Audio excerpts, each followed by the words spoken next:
त्यांचं असं म्हणणं असतं की वेळ दिला जात नाही.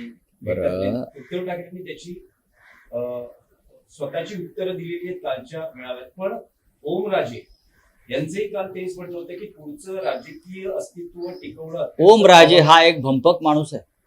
राजे शब्द काढायचं का आमचे चंदनशिव म्हणाले, भंपक आहे. त्याची भाषणं ऐका. मी साधा ग्रामपंचायत सदस्यही नव्हतो, मी संकटात होतो. उद्धव ठाकरे यांनी माझं बोट धरून मला आमदार केलं, मला 2 वेळा खासदार केलं.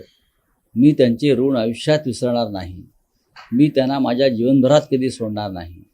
आणि मी जर त्यांना सोडलं तर धाराशिवच्या जनतेने मला जोड्याने मारावं असा हा माणूस.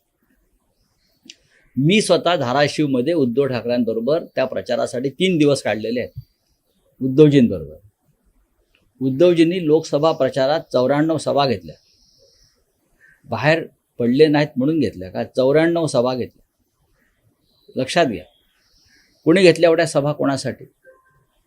चिन्ह आणि पक्ष जाऊन सुद्धा 9 खासदार निवडून आणले. 10वी जागा आमची चोरली शिंद्यांनी. फोन केला त्या वंदना सूर्यवंशीला, रिटर्निंग ऑफिसर, आणि म्हटलं निर्णय जाहीर करून टाक, रिकाउंटिंगची गरज नाही. ती बाई पण दलाल होती.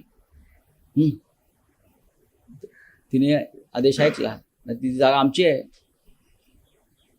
ती शिंद्यांची दलाल होती, एजंट होती. तिच्यावर नंतर काय भ्रष्टाचाराचे कसे केसेस आणि आरोप झाले आणि कारवाया झाल्या आपण पाहिलं असेल त्या बाईवर. तर हे अशा प्रकारच्या गोष्टी आहेत. तर तुम्ही काय सांगताय आम्हाला? ओमराय काय म्हणतो आणि अष्टीकर काय म्हणतो आणि संजय दिना पाटील काय म्हणतोय, सोडून द्या आता. हे गोष्ट गेले ना. शेणात